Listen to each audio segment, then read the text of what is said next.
Absolument. Voilà, en Alsace, on essaye de commencer à l'heure. Ben, écoutez, merci à toutes, merci à tous de nous avoir rejoints donc, pour ce webinaire ce matin. Merci à, je le dis tout de suite, comme ça je n'oublie pas, Amandine Vac, à Sigrid Perrin pour l'organisation. Alors, chère Caroline, il me semble retrouver l'origine de ce webinaire dans une soirée où nous étions tous les deux. Ça devait être le lancement à Strasbourg de l'Institut OnePoint. Et à un moment, Absolument. effectivement, le sujet, sans surprise, est tombé sur la table de ce terrible challenge pour les entreprises aujourd'hui de recruter, de trouver, de fidéliser, je ne sais pas, tous les verbes d'action que vous voulez, ben, les talents, les compétences, la ressource humaine et notamment donc dans l'autre challenge qui est la transformation digitale de l'entreprise. Puis, toutes les transitions d'ailleurs qu'affrontent les entreprises et qui de toute façon s'appuient toutes, on le sait, je pense, c'est pas Christophe Korn qui dira le contraire, sur le digital précisément. Et donc, Caroline me racontait les réalisations, cette belle réalisation de l'école 42 à Mulhouse, à KM0. Et on s'est dit que ça pouvait intéresser plus loin que notre petit cercle ce soir-là. Et nous avons donc conçu l'idée de proposer ce webinaire. Voilà mon mot d'introduction qui sera court parce que je pense que ce n'est pas moi que vous êtes venu écouter, mais effectivement plutôt nos intervenants. Donc merci à Caroline donc, qui va nous présenter l'école 42 Mulhouse et sa pédagogie et son esprit, sa philosophie et ses réalisations tout à fait originales, en espérant que vous verrez que c'est une solution à intégrer à votre panel de solutions dans vos propres entreprises. Et pour rendre les choses encore plus concrètes et plus inspirantes pour les dirigeants et les acteurs d'entreprise qui sont connectés ce matin, trois très belles signatures de l'économie alsacienne, puisque nous aurons le témoignage de l'intervention de Frédéric Créplet, CEO d'Energis, groupe Socomec. Frédéric, merci d'être avec nous. De Céline Friedrich de Hager, Human Resource Business Partner. C'est bien ça où on dit en France c'est ça. Hein? Oui, c'est ça, c'est parfait. Voilà. J'ai vu que ça peut se traduire par business partner, ressources humaines. Mais bon, Human Resource Business Partner chez Hager, évidemment, que tout le monde connaît. Et Christophe Korn, une très très belle entreprise alsacienne, française, du sud Alsace, donc Sistentia, qui terminera par sa propre intervention et ensuite nous pourrons échanger. Voilà, sans plus attendre, sans transition, comme on dit, Caroline, tu prends la suite? Absolument. Merci beaucoup, Vincent, pour cette présentation. Et puis, merci d'avoir organisé avec nous ce webinaire avec ton équipe de communication. Merci à Amandine et à Sigrid de nous avoir accompagnés. Alors, je vais juste avant de donner la parole aux trois entreprises qui ont eu la gentillesse de nous rejoindre aujourd'hui, vous faire une présentation très rapide de ce qu'est 42 Mulhouse et de la façon dont elle fonctionne, parce que, comme le disait très justement Vincent, nous sommes une alternative pour vous permettre de constituer un vivier de talents dans l'informatique en général, hein, tout ce qui est développement informatique, mais aussi data, intelligence artificielle, cybersécurité. Ça, Christophe en parlera mieux que moi. Mais avant de pouvoir leur donner la parole, il faut qu'on puisse partager tous un peu le mode de fonctionnement de 42 qui est vraiment très spécifique. Alors, je vais tenter une opération délicate qui consiste à partager des slides. Et ça marche toujours quand on fait l'essai, mais ça ne marche pas dans la vie réelle, généralement. Voilà, sharing is paused. Donc non, on va faire un sharing is paused. Alors, on réessaye. Sinon, je demanderai. Ouais. Alors, j'ai une fenêtre qui s'ouvre, Amandine qui me dit sharing is paused. Donc, moi, je n'arrive pas à les partager. Je ne sais pas si vous pouvez le faire de votre côté. C'est bon. C'est bon. C'est bon. Alors, par contre, on les a pas. Pose Denimore. Ok. D'accord. Alors, voilà. Ah bah, c'est parfait. Merci beaucoup. Ouais, c'est bon. OK. Merci, Amandine. 42 a été conçu, le concept de 42 a été conçu il y a 10 ans, très exactement, puisqu'on fête le 6 juillet prochain, avec Xavier Niel à Paris, la création du réseau, avec l'idée qu'il fallait, face à des besoins croissants en matière de transformation digitale, ouvrir davantage la possibilité de former des informaticiens, parce que le système académique classique, qui est un excellent système, et que 42 ne remet absolument pas en cause, système universitaire, de grandes écoles, d'écoles d'ingénieurs, ne permet pas de former suffisamment de compétences face aux besoins. Et pour permettre à tous ceux qui ont un talent ou une appétence dans l'informatique de pouvoir se former, il fallait lever un certain nombre de freins. Un frein économique, un frein académique, et un frein organisationnel. Donc, la formation de 42, elle est gratuite. Elle est accessible quel que soit le niveau scolaire, et sans limite d'âge. C'est une formation, par ailleurs, qui repose sur une pédagogie en pair à pair, c'est-à-dire une pédagogie où c'est l'entraide entre étudiants qui permet d'avancer sur le programme.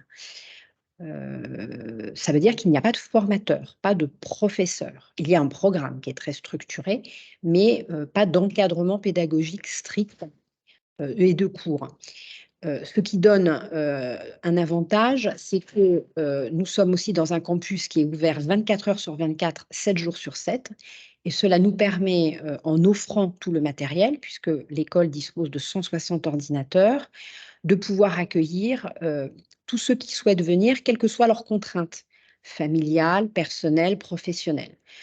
On peut venir se former à 42 sur des horaires de bureau de 8 heures à 18 heures, mais on peut venir le week-end si on travaille la semaine. On peut venir le soir ou le matin si on a des enfants qui sont à l'école. Donc, ça permet d'ouvrir largement et puis d'accueillir beaucoup de personnes en reconversion professionnelle qui ont une vie de famille ou des contraintes qui ne leur permettraient pas de suivre une formation très classique de 8 heures à 18 heures avec des cours. Aujourd'hui, on accueille 200 étudiants à peu près à 42 qui ont de 15 à 57 ans. On a quelques mineurs. Les mineurs doivent avoir le bac. C'est la seule exception. Et en 2023, on espère en accueillir à peu près 300. Alors, on peut peut-être passer à la slide suivante, Amandine, parce que moi, je n'ai pas la main. Voilà. Je vous parlais du réseau tout à l'heure. 42 appartient à un réseau aujourd'hui qui est le plus grand réseau d'écoles informatiques dans le monde. Il y en a 49 dans 29 pays. La dernière a ouvert hier à Varsovie, en Pologne. Donc, je crois qu'on est même passé à 50. Ma slide n'est encore plus d'actualité. 7 campus en France. Mulhouse était le 4e. C'est un campus qui a vocation évidemment à accueillir des étudiants de toute la région Grand Est, mais aussi d'une partie de la Bourgogne-Franche-Comté. Et on travaille aussi avec les Allemands à Fribourg et les Suisses à Bâle pour pouvoir accueillir davantage de frontaliers. Voilà, 18 000 étudiants interconnectés. Donc, c'est une chance pour les Alsaciens, je pense, de pouvoir bénéficier de cette structure qui les relie aussi à beaucoup d'autres étudiants du monde entier. Voilà, on va passer à la slide suivante. Je vais essayer d'être assez courte pour. Ça, c'est très important, simplement pour vous rappeler qu'on est une école d'informatique au sens large. On ne forme pas que des codeurs, programmeurs, développeurs. Et ça, Christophe pourra et Céline pourront en parler plus largement, puisqu'ils ont dans leurs effectifs aujourd'hui des étudiants de 42. On forme des personnes qui ont la capacité d'apprendre et de se débrouiller, d'être polyvalents un peu dans tous les métiers de l'informatique. Il y a évidemment des choix de spécialisation qui se font, mais je crois que le cœur de l'objectif de 42, c'est de former des personnes qui sont autonomes et capables d'apprendre en permanence. Voilà, on va peut-être passer à la slide suivante, qui est la dernière slide.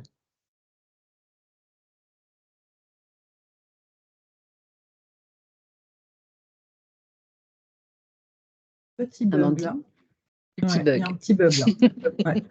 Il y a toujours un petit bug. Bon, après, Ouais. si les slides passent pas, le dirai juste en quelques mots, c'est pas grave. Simplement pour vous dire que la formation à 42 n'a pas de durée moyenne, puisque comme il n'y a pas de cours, les étudiants avancent à leur rythme. Il y a un tronc commun obligatoire où ils vont apprendre les bases de la programmation et ils vont pouvoir le faire entre 8 et 18 mois en fonction de leur capacité d'avancement.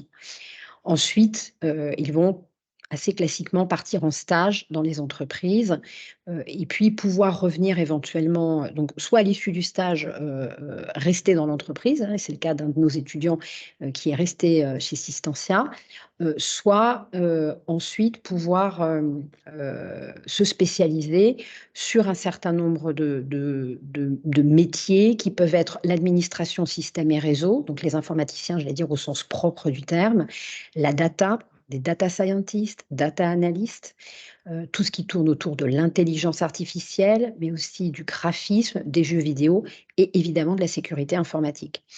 On propose aussi des titres professionnels, des titres RNCP, comme on les appelle, Bac+3, Bac+5, qui peuvent se faire et qui pourront se faire à partir de janvier 2024 en alternance. Voilà, je ne vais pas être plus longue et je vais passer maintenant la parole à Frédéric Replay, donc, qui a une double casquette, qui est à la fois une entreprise qui nous accompagne sur la recherche de talents, mais qui a aussi un engagement très fort à nos côtés puisque c'est le président de 42 Mulhouse. Frédéric, bonjour. Bonjour à tous. Alors, je suis dans un café à Paris parce que j'enchaîne une longue journée parisienne, donc je vais couper la vidéo. Donc, bonjour à tous. Merci à la DIRA, en effet, pour l'organisation de ce moment. On a été plusieurs chefs d'entreprise alsaciens avec le concours de Patrick Rein, de Gérald Cohen, de Jean-Philippe Loire-Mangazon au KM0, à se dire, étant donné les enjeux de transformation digitale des entreprises industrielles et de services, mais particulièrement les entreprises industrielles, comment peut-on rajouter une brique complémentaire à l'existant en matière d'offres de formation, qu'elles soient dans des structures privées ou à l'université. Et tout naturellement, un soir, en rêvant au KM0, on s'est dit sur un coin de table, et si on faisait venir École 42? Pourquoi faire venir École 42? Parce que, comme l'a dit Caroline, cela nous permettait d'approcher des publics qui sont souvent des invisibles de la société, des publics qui ont de vrais talents à potentiel pour du rebond, mais que le système scolaire français a mis de côté, ou que pour d'autres, leur carrière professionnelle, si tant est qu'on puisse encore parler de carrière professionnelle, eh bien, les avait fait s'interroger sur une réorientation professionnelle, sur un autre parcours de vie professionnelle.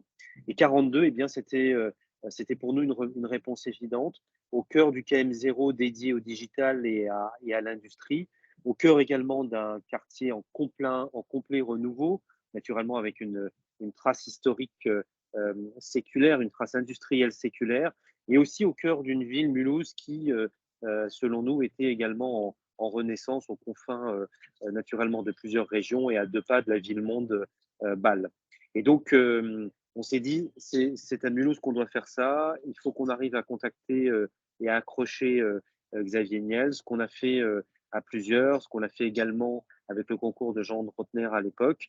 Et on s'est dit, eh bien, on peut avoir une équation qui va nous servir, qui va servir directement aux entreprises alsaciennes.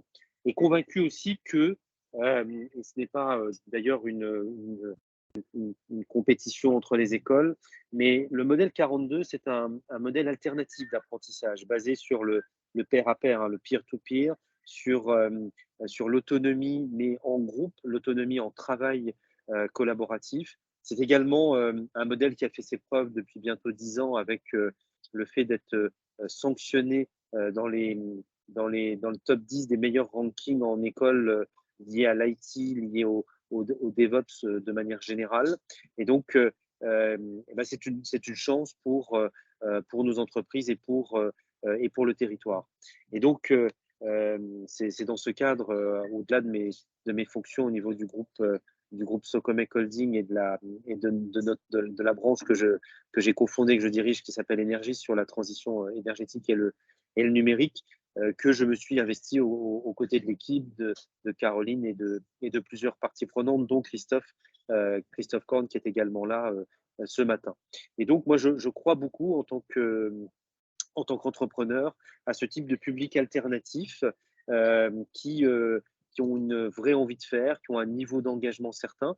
C'est clair qu'on ne les mettra pas dans des schémas traditionnels de développement informatique ou de mode projet informatique d'une autre époque séquentielle ou ce qu'on nommait en informatique il y a fort longtemps en V, hein, et je sais que ça existe encore très souvent. On va être sur des publics agiles qui vont naturellement davantage se connecter à des environnements métiers, business très variés, qui auront une agilité sur des sujets autour de la data, autour des objets connectés, naturellement avec des réflexes de cybersécurité. Donc, ce sont des publics qui peuvent, ces publics d'apprenants, qui peuvent être directement contributifs à nos transformations digitales et au final à la place sur nos marchés, à nos compétitivités. À noter que il est possible d'en prendre en stage. Il est possible, demain, c'est une question de mois, de les prendre en alternance. On compte beaucoup à partir de janvier prochain sur cette labellisation qu'on a tant attendue, et j'expliquerai pourquoi après aussi. Et on est aussi ouvert assez régulièrement à accueillir à 42 Mulhouse Grand Est au KM0, et bien d'accueillir des entreprises pour qu'ils se frottent aussi à ces étudiants. Et donc, si certains d'entre vous ont des projets, des interrogations, recherchent des ressources, eh bien, vous pouvez venir voir à la fois leur environnement, le campus, mais également les toucher en vrai et interagir avec eux. À l'échelle du groupe Socomec élargi, hein, donc Socomec Holding, aussi bien la partie industrielle que service avec Energis. Donc, on s'est engagé dans un partenariat parce qu'on sait que le frein à bon nombre de nos projets, ce sont les ressources humaines, ce sont les talents, et particulièrement dans l'IT digital au sens large du terme. Et donc, c'est un partenariat très prometteur. Un petit mot, parce que je suis aussi le VRP du territoire, vous l'aurez compris, naturellement par mon propos, au travers aussi d'un soutien constant auprès de l'ADIRA. Un petit mot où je prends une casquette de VRP, c'est que 42, c'est un modèle qui fait sens, c'est un modèle qui donne du résultat, mais c'est un modèle gratuit. Et donc, nous vivons aujourd'hui, avec un budget qui est quand même significatif, nous vivons, et en sachant que nous payons une redevance à 42 sièges, hein, pour faire très simple. 42, c'est un modèle gratuit pour les étudiants. Et donc, nous vivons aujourd'hui de fonds publics sur la base d'un appui significatif de la région Grand Est, de la CEA, de la M2A Mulhouse, hein, donc l'interco de Mulhouse, et aussi, je tiens toujours à le dire, parce que ce n'est pas dans ses prérogatives, de la ville de Mulhouse, qui croit beaucoup à la place de 42 pour le rayonnement de la ville, mais également la connexion avec ses quartiers. Donc, nous avons besoin de mécènes, nous avons besoin de partenaires, nous avons besoin que demain des alternants soient pris, parce que on ne peut naturellement vivre ad vitam aeternam sur des fonds publics, fussent-ils structurants, parce qu'il existe, ce sont des fonds publics liés à la formation professionnelle, hein. Ils sont par ailleurs consommés dans d'autres domaines. Mais sachez en tout cas que nous sommes à la recherche naturellement de fonds privés et de fonds privés moyen terme. Et d'ailleurs, le premier de nos mécènes qui a tout de suite compris ce modèle, c'est le Crédit Agricole Alsace-Vosges, qui l'a compris pour deux raisons. La première raison, c'est qu'il partait du principe que ça rentrait complètement dans sa RSE. Et donc, c'est un petit clin d'œil pour les plus grandes entreprises d'entre vous présentes aujourd'hui qui ont ces enjeux de RSE, mais également partant du principe que le Crédit Agricole est un acteur économique du territoire. Et donc, si on a ce type de formation, si on a ce type de public disponible sur notre marché du travail, eh bien, c'est bon pour les entreprises, c'est bon pour le territoire, c'est bon pour la banque, etc.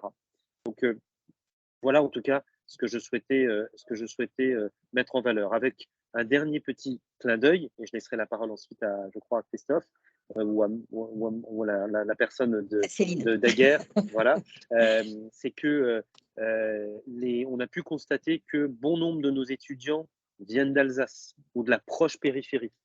Comme aujourd'hui nous sommes dans un environnement alsacien, sachez que les étudiants cherchent en Alsace aussi.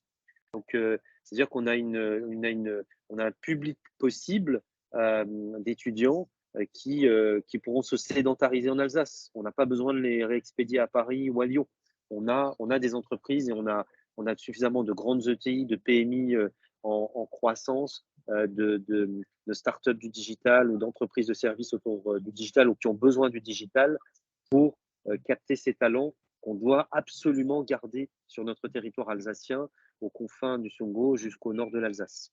Voilà, en quelques mots, 9h24, je suis à peu près dans les délais. Merci beaucoup, Frédéric.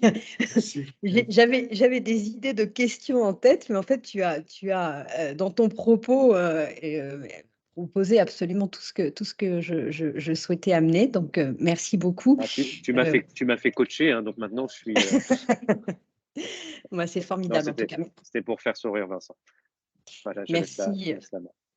Merci beaucoup, Frédéric. Merci pour ton engagement à nos côtés. Hein. C'est évidemment important. 42 a été créé en lien avec la région Grand Est pour accompagner les entreprises. Hein. C'est pour les entreprises qu'on le fait. C'est pas pour l'idée de simplement 42. Donc, c'est important que on puisse aussi vous accompagner.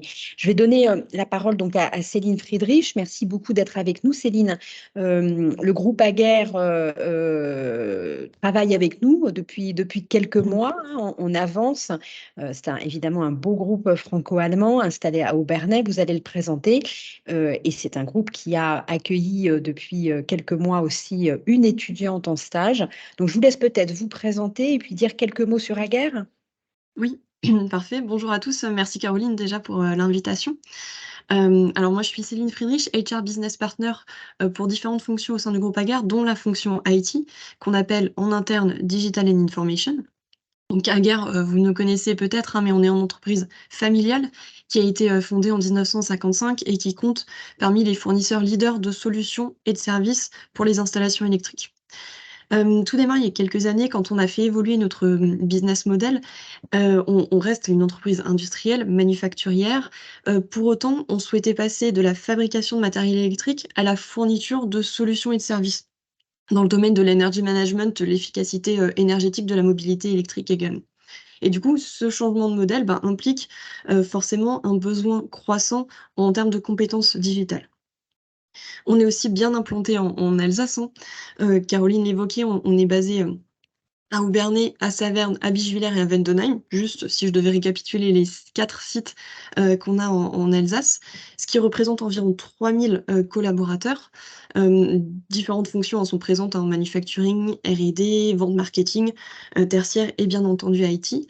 Et rien que sur ces fonctions IT, on a 140 collaborateurs qui travaillent au quotidien dans le domaine de la digitalisation, dans tous les domaines également. Donc, on a un acteur fort local dans le domaine du digital.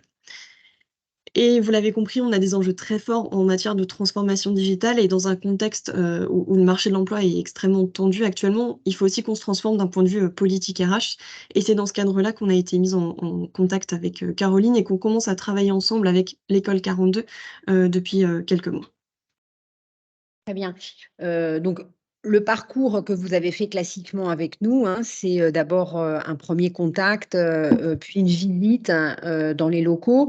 Je tiens à préciser, parce que même si nous n'avons pas de profs et de formateurs, qu'on a néanmoins une équipe technique et pédagogique avec 2 anciens étudiants de 42, alors pas de 42 Mulhouse pour le coup, puisque l'un a fait 42 Lyon et l'autre 42 Paris, qui encadrent, assurent la maintenance technique, puisqu'on a évidemment beaucoup de matériel informatique, mais aussi font le lien avec les entreprises pour pouvoir vérifier que lorsqu'on va proposer un étudiant en stage, les besoins de l'entreprise correspondent bien aux compétences que les étudiants ont acquis.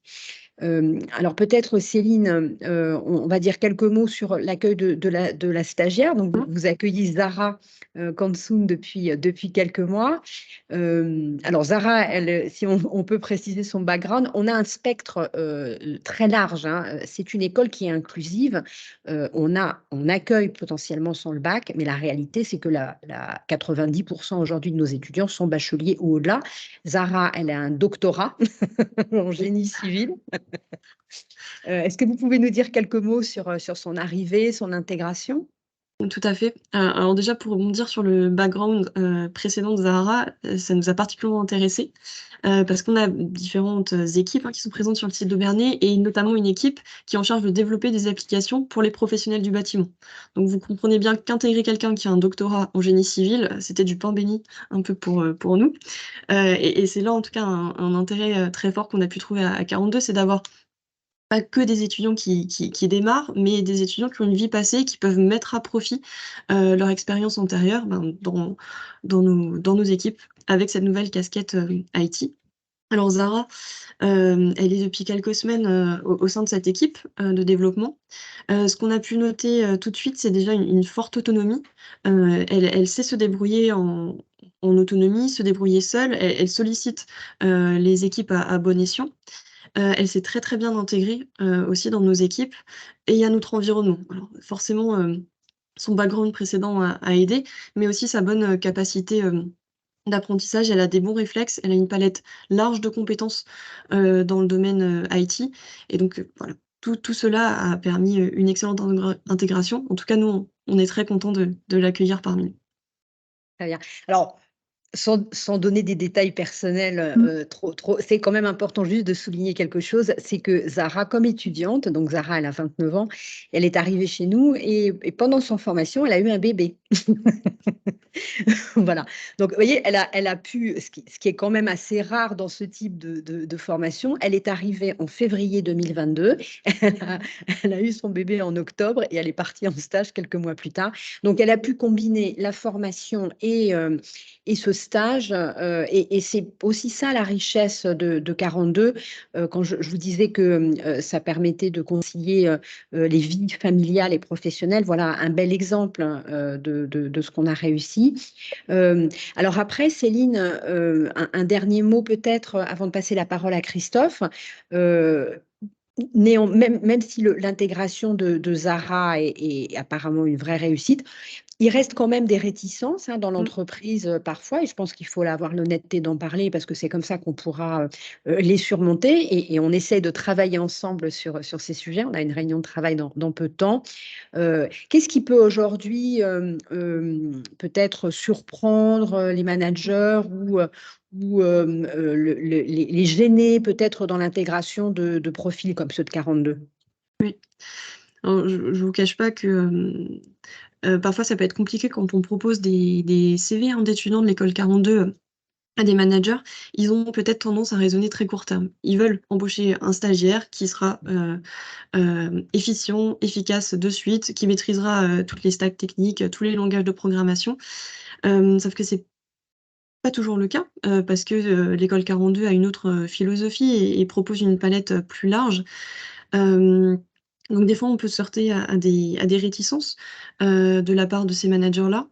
Le fait même, que les périodes de stage soient différentes, on a, l'habitude d'accueillir des étudiants, par exemple en PFE, de février, pour une durée de 6 mois. Là, ils peuvent arriver n'importe quand, ça dépend de leur propre rythme. Donc il faut aussi qu'on transforme notre façon, d'accueillir les étudiants. La période aussi où on les accueille et qu'on leur propose, un accompagnement qui est différent parce qu'ils pourront nous apporter autre chose. Justement, ils n'ont pas forcément été formatés. Alors je dis pas que dans toutes les formations ils le sont, mais là, ils ont vraiment un spectre de connaissances beaucoup plus large, un background aussi qu'on peut, mettre à profit.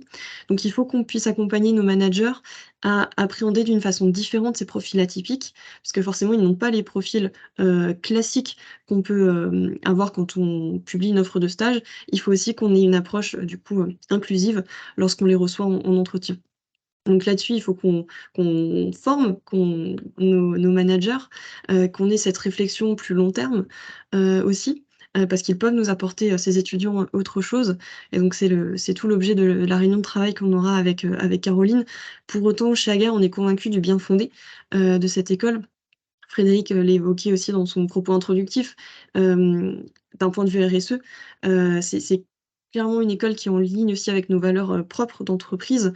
Cette inclusion, cette, insertion professionnelle, l'impact aussi local, que l'école a sur le territoire, alsacien.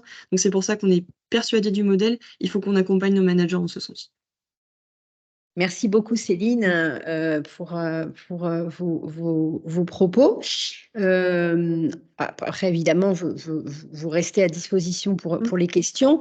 On va passer la parole à Christophe Korn, alors qui a aussi une double casquette, qui donc est le président fondateur de Systentia, entreprise de cybersécurité, qui nous a rejoint dans la gouvernance de 42 il y a quelques mois.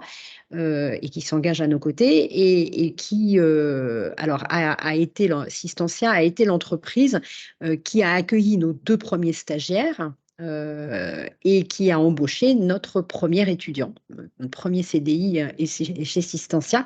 Alors bonjour Christophe, est-ce que tu peux peut-être partager un petit peu ton expérience, raconter aussi peut-être comment s'est fait ce lien avec les étudiants de 42 que tu as pris en stage? Bonjour à tous.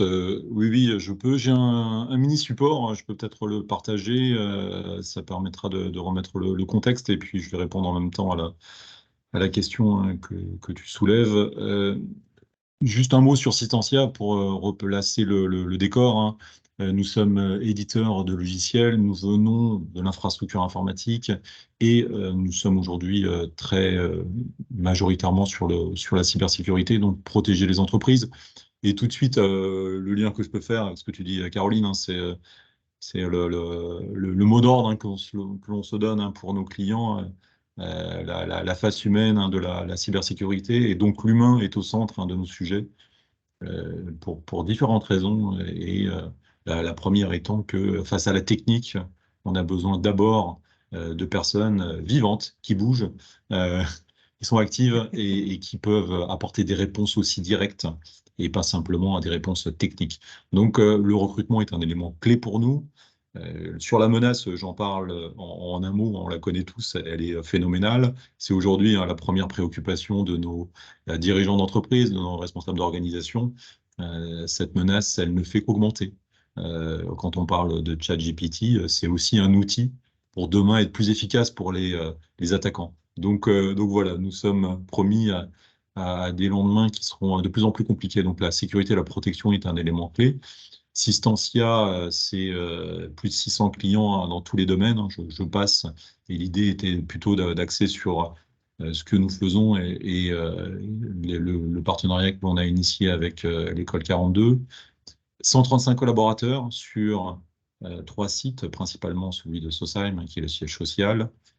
Tous les métiers de l'informatique, ingénieur R&D, testeur, chef de projet, etc. C'est le métier propre d'un éditeur de logiciels. Donc, comme un industriel automobile, nous avons la vocation non pas de répondre aux besoins d'un client en faisant du spécifique, c'est ce que ferait une ESN, une société de services informatiques, mais de répondre à un marché. On fait des produits pour un marché. Et donc, on prend le risque de faire un produit qui ne correspond pas aux attentes du marché ou qui répond trop tôt aux attentes du marché ou trop tard et de ne pas être en phase avec ce marché. Donc, ça veut dire que les ingénieurs R&D, c'est notre cœur nucléaire, notre centrale nucléaire hein, de l'ensemble de l'entreprise. Hein, c'est vraiment le point central. C'est 45 collaborateurs aujourd'hui. Donc, un ingénieur, et quand je dis ingénieur, ça peut être l'équivalence ingénieur. Et puis, dans cet environnement, on trouve effectivement des 2 stagiaires qui nous avaient rejoints de l'école 42. Et merci Caroline hein, d'avoir permis qu'on soit parmi les premiers à pouvoir rencontrer les talents qui sortaient de l'école 42. À l'issue du stage, on a recruté en CDI Christian, qui est devenu ingénieur R&D, sans être ingénieur, puisqu'il avait un parcours assez atypique, et aussi a fait un parcours bref, à l'école 42, qui était un des plus courts parce qu'il est talentueux. Et donc, il a montré sa capacité à atteindre les résultats. Et je réponds à la question qui a été posée tout à l'heure par rapport à l'intégration. C'est un sujet intéressant parce qu'on a dû, en amont, préparer les équipes où il y a à côté de Christian des ingénieurs ITBM, CISA, Epitech, on a de tout, on a tous les types de profils, des miagistes aussi qui sont pas labellisés école d'ingénieur. Donc, l'accueil a été positif, c'est-à-dire qu'on n'a pas de caste, on est vraiment dans un mécanisme d'ouverture, et ça c'était avant. Avant, c'est toujours facile. Et puis, quand on reçoit un stagiaire, c'est assez facile. Et quand ensuite, Christian est devenu salarié, on n'a pas eu de problématique à proprement parler. Donc, cet accueil s'est bien fait. Ce qui est important et ce que on doit percevoir le plus vite, c'est la capacité du collaborateur qui nous rejoint à être au rendez-vous de ce qui est attendu. C'est l'élément clé. Je crois que tout le monde le vit comme ça. Nous sommes, dans le domaine informatique, en pénurie de talent. Les premiers impactés, ce sont les collègues de ceux qui reçoivent demain des futurs collaborateurs. Parce que s'il y a un poste qui est vacant, c'est des charges, de la pression supplémentaire. Donc, on accueille tout le monde et on fait confiance. On a une confiance a priori, ça s'est démontré avec lui. Et j'ai d'autres exemples.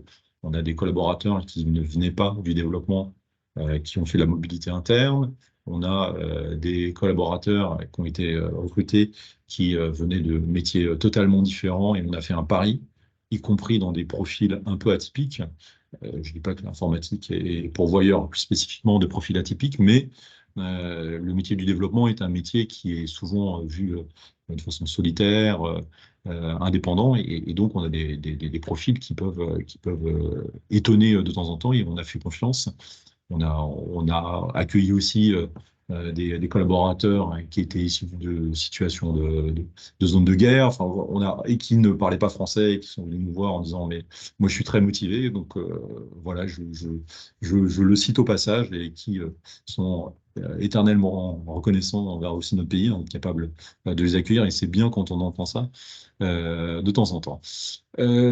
Sur les points, pour finir, qui sont restés dans le temps imparti, clin d'œil à Caroline, on prend un sujet vécu la semaine dernière, sur ce qui fait aussi qu'on arrive à bien accueillir, et nous n'avons pas peur de Bâle, qui est à côté. Nous avons très peu de départs, notamment sur les métiers que j'ai cités, vers Bâle. Ça arrive, c'est arrivé, mais franchement, c'est pas un sujet. On a plus de difficultés et plus de turnover sur Paris, sur les métiers R&D. D'ailleurs, on a arrêté de faire de la R&D sur Paris. On a plus de tensions sur Rennes, où il y a beaucoup plus de sociétés autour de nous en compétition que sur Soissons. Et donc, ce qui fait de temps en temps la capacité de conserver ces talents, c'est déjà, et je salue Émilie qui est avec nous aujourd'hui, le processus d'intégration des collaborateurs, qui est un processus personnalisé, qui se décline sur plusieurs jours, voir tous les services, rencontrer les autres managers, voir les autres métiers, jusqu'à des rapports d'étonnement qui ont lieu 6 mois après l'arrivée des collaborateurs. Donc, voilà, c'est assez abouti, ça a été assez réfléchi et c'est rodé. Et puis, parmi les avantages, je ne les citerai pas tous, ils sont à l'écran. Celui qui, je pense, n'est pas l'élément le plus marquant, mais en tout cas celui qui nous a, donc, qui a été très bien accueilli, puisque aujourd'hui on a globalement un tiers des collaborateurs qui est actionnaire de Systentia, c'est-à-dire qu'un collaborateur qui nous rejoint peut devenir actionnaire de Systentia, sans délai, sans contrainte, sans condition. C'est un processus simple. On a créé une société spécifique pour ça, une holding de collaborateurs, et on a des bourses aux actions entre les collaborateurs qui peuvent monter ou revendre par rapport au capital. Et le deuxième point marquant, originalité aussi, on a mis en place l'année dernière une 6e semaine de congés payés, qu'on appelait jours stantiels, et qui permet aussi de répondre autrement des fois à des sujets de course à la rémunération, qui est pour une PME que nous sommes toujours plus compliqué, on sera toujours moins compétitif que des grands groupes qui peuvent être à proposer plus rapidement des rémunérations plus élevées que les nôtres. Donc voilà, en résumé, comment nous gérons ces sujets, et il est vraiment important, c'est aussi pour ça qu'il y a une implication de Systentia au sein de l'école 42, qu'il y ait des écoles de toutes les formes et qui soient capables d'accueillir des profils qui ne sont pas issus forcément de l'informatique et d'en faire des profils opérationnels. Et ça, c'est vraiment très important pour nous. Oui, si peut-être avant juste de donner la parole pour les questions, je crois que c'est dans les échanges que nous avions eus, puisque évidemment on est venu avec le maître de stage de Christian et d'Amir chez Systentia, on a discuté avec les équipes. C'est exactement ce mot qui est revenu, je crois, c'est cette capacité d'être rapidement opérationnel, de monter en compétences rapidement. Qui fait que nos stagiaires ne ressemblent pas toujours à des stagiaires classiques. Parfois, les entreprises sont un peu inquiètes en disant mais on n'a pas une capacité d'encadrement, on n'a pas le temps de les former. Or, ils ont tellement l'habitude de se débrouiller seuls à 42 et de s'auto-former et de se former entre eux qu'il y a peut-être est-ce que tu peux nous confirmer, Christophe, cette capacité à avancer à la fois de manière collaborative et à monter en compétences tout seul. Oui, c'est très présent parce que c'est inhérent à l'ADN de l'école 42. Ils ont cette obligation déjà en amont. Mais ce qui était très étonnant par rapport à tout cela, c'est qu'au final, c'est potentiellement plus les stagiaires et les étudiants de l'école 42 qui se posaient des questions existentielles sur leur capacité d'être accueillis. Il y avait une petite crainte de ce côté-là, qui, en tout cas chez nous, n'a pas eu d'écho véritablement, parce que opérationnel, parce que simple, parce qu'on ne se pose pas 50 questions, et dans le même temps, je connais, sans citer, un grand groupe qui est une société de services informatiques, qui dit, nous, on ne prend que des ingénieurs. Et donc, se ferment les possibilités de recruter des écoles 42. Tant mieux pour nous, parce qu'on on peut recruter. Mais c'est vraiment ça, et ça n'a pas été un sujet. Mais aussi parce que, et ça, ça nous est pas propre, mais on essaye de le mettre en avant, on a déjà accueilli par le passé des profils vraiment atypiques. Et je crois que le travail de conviction avait déjà été fait partiellement en amont. Très bien.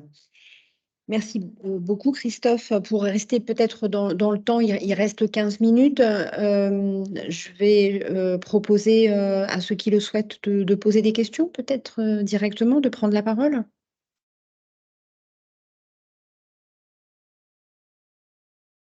Moi, j'avais une petite question, Caroline. Souvent, on dit que la première, c'est la plus difficile.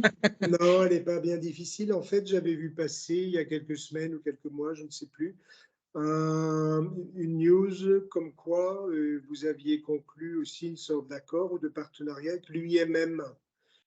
Absolument. Alors, c'est peut-être intéressant pour les industriels qui nous écoutent, puisque l'UIMM, c'est quand même le cœur de la grande industrie aussi. Oui, merci Vincent. Effectivement, 42 est une alternative. On est sur un marché à part. Notre objectif, il est vraiment de s'intégrer au paysage de la formation et au paysage académique. On a un avantage à 42, c'est qu'on bénéficie de la force d'un réseau et du coup d'une forte notoriété depuis la création l'ouverture de notre plateforme d'admission en mai 2021. Je crois qu'on doit être un peu plus de 4500 candidats qui ont commencé le processus, qui ne l'ont pas toujours terminé. On sait que l'industrie a d'énormes besoins en matière aujourd'hui, y compris d'informaticiens. On sait que la méthode 42 ne fonctionne pas avec tout le monde, puisque cette autonomie enfin, toutes les personnes qui veulent entrer chez nous ne réussissent pas à fonctionner de cette manière, sans encadrement. Donc, le partenariat qu'on a fait avec l'UIMM, c'est justement de leur dire nous allons partager avec vous nos candidats, en fait, les candidats qui ne souhaitent pas poursuivre au sein de 42, qui ne sont pas des candidats en échec.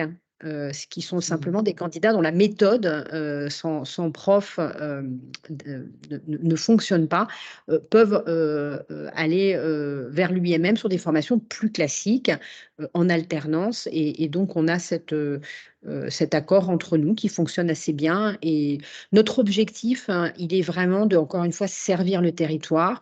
Le territoire, il est avec un fort ADN industriel.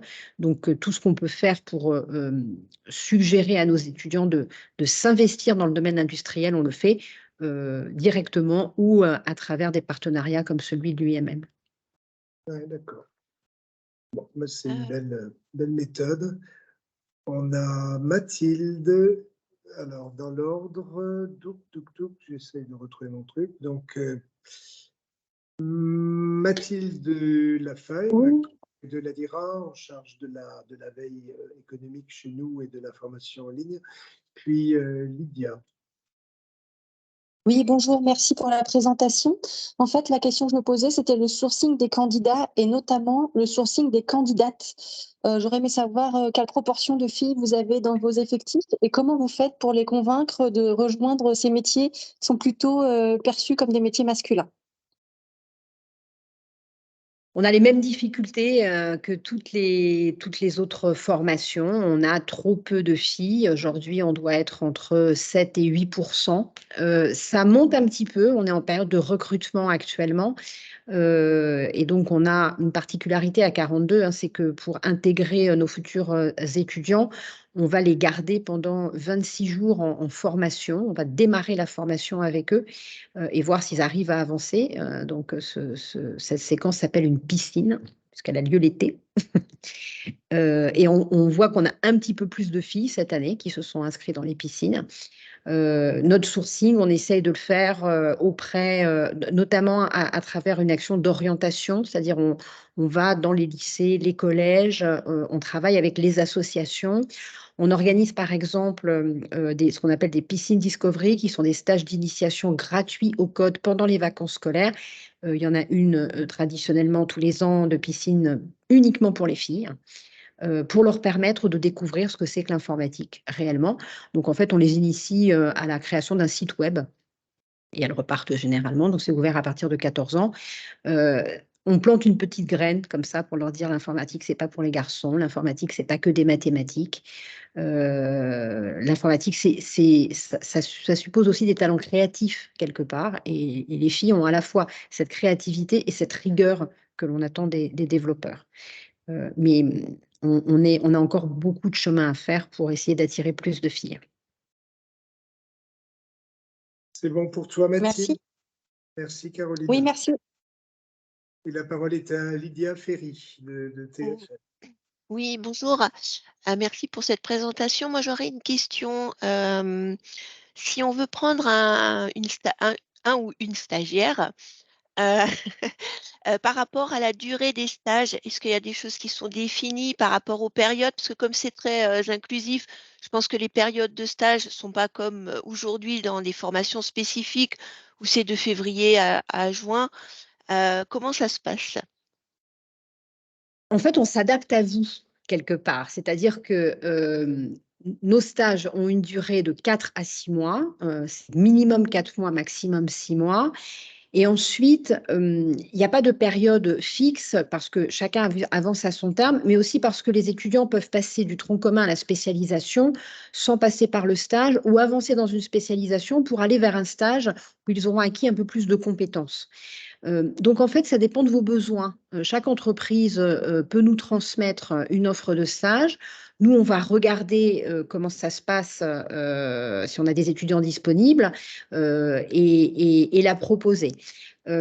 Après, comme l'a rappelé Christophe et Frédéric, on est une formation gratuite et on propose aux entreprises qui souhaitent nous accompagner et avoir plus de chances de trouver un stagiaire de venir sur place et puis d'initier éventuellement un petit partenariat avec nous qui peut se faire soit via du mécénat, soit via de la taxe d'apprentissage, par exemple. On va donner plus de visibilité à l'entreprise, ce qui va lui permettre de recruter plus facilement des stagiaires. C'est ce qu'a fait Christophe, hein, très simplement, hein. Christophe nous accompagne aujourd'hui en mécénat et il est venu présenter Assistentia et il est reparti avec deux CV. C'est évidemment beaucoup plus efficace que les milliers de CV ou les centaines de CV qui sont disponibles, de CV, pardon, d'offres d'emploi ou de stages qui sont disponibles partout. Voilà, c'est ce contact direct avec les étudiants, entre l'entreprise et les étudiants qui va être le plus efficace. Maintenant, encore une fois, on diffuse toutes les offres de stage que vous nous proposez et on discute avec vous, que vous soyez entreprise partenaire ou pas, pour voir ce que vous cherchez. Si vous êtes D'accord. entreprise partenaire, le service est un petit peu plus personnalisé. VIP. Exactement, VIP. D'accord. Donc, c'est avec vous qu'on peut prendre contact? Absolument. D'accord, très bien. Merci beaucoup. Je vous en prie. Donc, Caroline, tu es la porte d'entrée pour les questions, les contacts complémentaires pour les personnes qui sont avec nous ce matin. Il y a un meilleur moment dans l'année où on maximise ses chances Non, je crois que ce qu'il faut, c'est démarrer par un premier contact ou une visite. Les entreprises qui ont la possibilité de nous visiter, je pense que c'est très difficile de s'imaginer ce qu'est 42 à distance. Je ne sais pas, peut-être Céline, Christophe, vous qui Je avez une confirme. vue extérieure. Oui, ça change vraiment les choses d'aller sur place et de pouvoir se rendre compte vraiment de ce que c'est, enfin, on en parlait la dernière fois, Caroline, de l'expérience 42. Je pense que c'est vraiment ça, c'est très intéressant, et d'aller au contact des étudiants, de se rendre compte aussi de la maturité des questions, qu'ils peuvent poser lors de l'échange. Moi, c'est quelque chose qui m'a particulièrement, interpellée, je m'y attendais pas. Donc c'est vraiment très intéressant de pouvoir se rendre sur place et voilà, d'échanger avec l'équipe pédagogique ou les étudiants. Et Christophe aussi, hein, donc Christophe avait fait un véritable show, hein. Il est reparti avec des CV.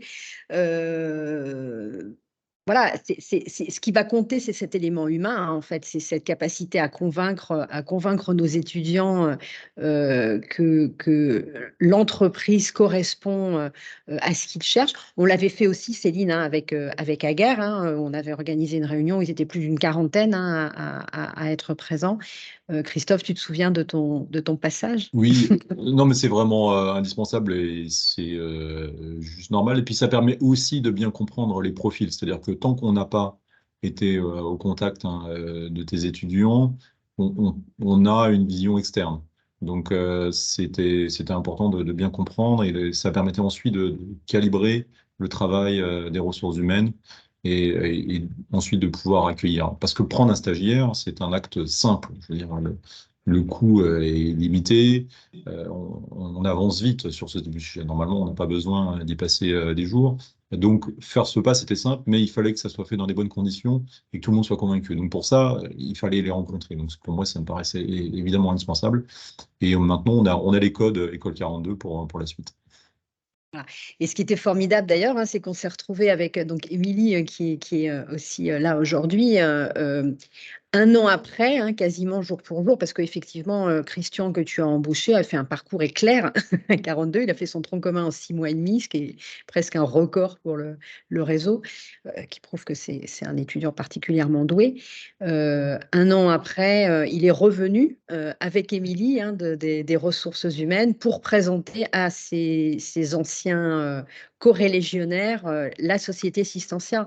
Et nous, c'est vraiment très chouette. On espère évidemment qu'on le fera aussi avec Aguerre, que Zara viendra partager son expérience, parce qu'au final, ça va être les meilleurs ambassadeurs pour vos entreprises, clairement, pour poursuivre les recrutements derrière. Je crois qu'il y avait une question encore. Oui, Je on vois une a petite main levée. la dernière, oui, c'est ma collègue Nick Young, directrice à l'ASRA, et qui porte notamment chez nous le projet de marque employeur de territoire Alsace pour que les territoires et les entreprises travaillent main dans la main, comme tu as raconté que ça avait été le cas à l'école 42. Monique?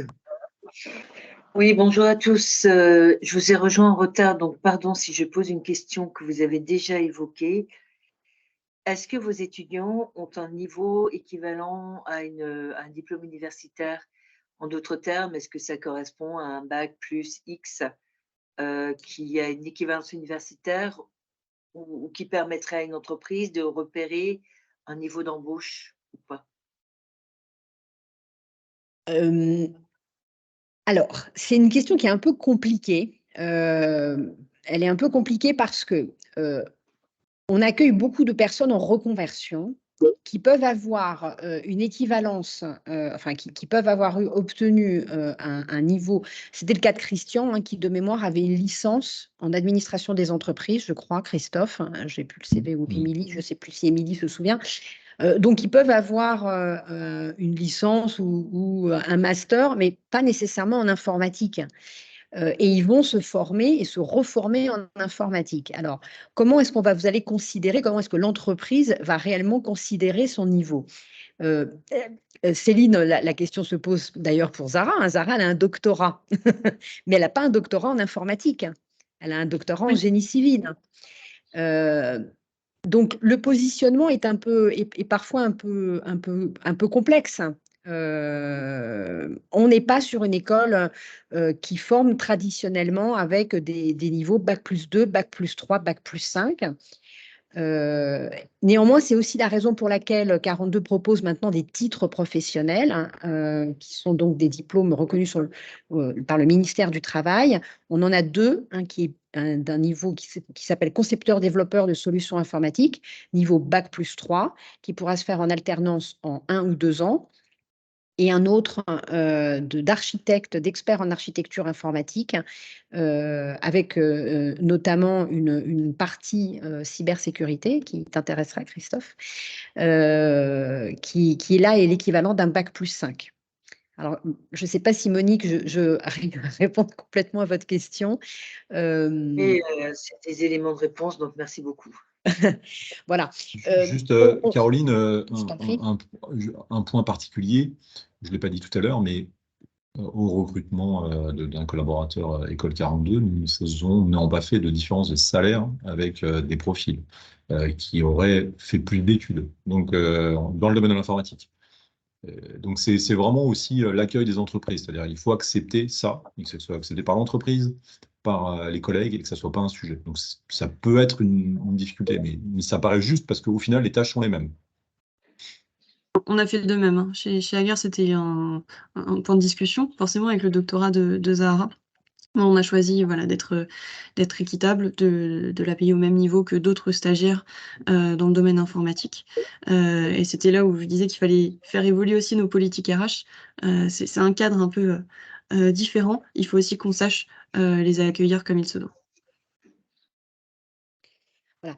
Je crois qu'il y a un point important qu'il faut rappeler, c'est qu'on a un spectre très large d'étudiants. Il y a à 42 une volonté d'inclusion, une volonté d'accompagner la reconversion, la réorientation, mais on a aussi des étudiants qui ont un parcours parfois très brillant. On a des anciens ingénieurs. On a aujourd'hui notre étudiant en stage dans une autre entreprise qui a un diplôme de médecin radiologue. Voilà. Donc, et qui s'est formée au code. Donc, quand parfois on me demande, elle n'est pas bac plus 5, Jenny, elle est bac plus 12 en réalité. Et c'est un cas intéressant parce que Jenny ne serait jamais repartie vers une formation classique à l'université, non pas parce qu'elle n'a pas le niveau, mais parce qu'elle ne se voyait pas repartir sur une licence d'informatique. Jenny s'est formée, c'est une jeune femme extrêmement brillante, elle s'est formée en 8 mois et elle est aujourd'hui dans une entreprise alsacienne qui est spécialisée sur le rayonnement. Donc, c'est vrai que voilà, on essaie de s'adapter aux demandes des entreprises, mais il faut aussi que les entreprises acceptent d'ouvrir un peu peut-être leur capacité de voir les choses et à leur bénéfice, parce que je pense que ce qui compte réellement, et je pense et Céline et Christophe seront d'accord, c'est que ceux qu'ils ont pris aujourd'hui ont réellement les compétences que vous attendez. Et c'est sur cette vision de compétences qu'il faut déterminer si on accepte ou pas de travailler avec une école. Merci Caroline. Ben, merci à tous. Je pense que ça pourrait être un beau mot de la fin. Donc, merci à toutes et à tous pour la participation à ce webinaire ce matin. Et puis, j'espère, Caroline, que cette conversation suscitera plus loin que l'intérêt des contacts pour toi, pour les personnes qui se forment à l'école 42, et comme dit, aussi pour toutes les entreprises qui cherchent des compétences dans ce domaine, et Dieu sait qu'elles sont nombreuses. Merci, bonne journée. Merci Christophe, merci Céline. Je crois que Frédéric nous a quittés. À bientôt, bonne journée à tous. Merci beaucoup, Merci. Vincent, merci Céline et merci Christophe. Bonne journée. Et à très bientôt. Au revoir. Merci beaucoup, bonne journée. Au revoir. Bonne journée. Au revoir. Au revoir. Hop.